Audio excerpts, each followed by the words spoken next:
খুলনা শহরের ব্যস্ততম এক মিলন মেলা। আমি এসকে মিলন, সোনাডাঙ্গা বাসস্ট্যান্ড থেকে আপনাদের সবাইকে স্বাগত জানাই। চারদিকে মানুষের কোলাহল আর বাসের হর্নের শব্দে মুখরিত এই জায়গাটি আসলে খুলনার যাতায়াত ব্যবস্থার হৃৎপিণ্ড। আজ আমরা এক নজরে ঘুরে দেখব এই স্ট্যান্ডের বর্তমান দৃশ্য এবং জানব এর পেছনের কিছু অজানা ইতিহাস। ১৯৮০ দশকের মাঝামাঝি সময়ে খুলনা শহরের ক্রমবর্ধমান যানবাহনের চাপ সামলাতে এবং নগরীকে যানজট মুক্ত রাখতে এই টার্মিনালটি নির্মাণের পরিকল্পনা করা হয়।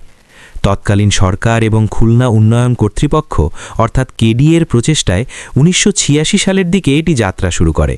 তবে এর পূর্ণাঙ্গ বিকাশ এবং প্রাতিষ্ঠানিক রূপ পেতে ৯০-এর দশকের শুরু পর্যন্ত সময় লেগেছিল।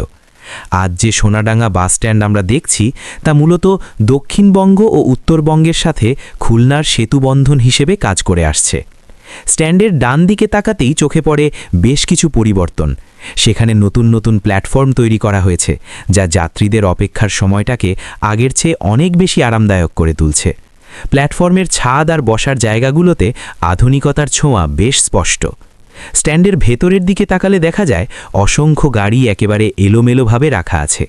দূরপাল্লার বাস থেকে শুরু করে লোকাল বাসগুলো যেন নিজেদের জায়গা করে নিতে এক ধরনের প্রতিযোগিতায় নেমেছে। মজার ব্যাপার হলো, এত গাড়ি আর এত মানুষের জটলার মাঝেও কিন্তু এক ধরনের অদ্ভুত সৌন্দর্য লুকিয়ে আছে। রোদের আলো যখন বাসের কাঁচগুলোর ওপর পড়ে কিংবা যাত্রীদের ব্যস্ত চলাফেরা যখন চোখের সামনে ভেসে ওঠে, তখন মনে হয় এটাই তো আমাদের সচল বাংলাদেশের প্রতিচ্ছবি। এই বিশৃঙ্খলার মাঝেও যেন এক ধরনের শৃঙ্খলা আর জীবনের ছন্দ আছে, যা খুব সহজেই যে কাউকে মুগ্ধ করে। অনেক বছর ধরে এই স্ট্যান্ডটি খুলনার মানুষের সেবা দিয়ে যাচ্ছে এবং দিন দিন এর পরিধি আরও বাড়ছে।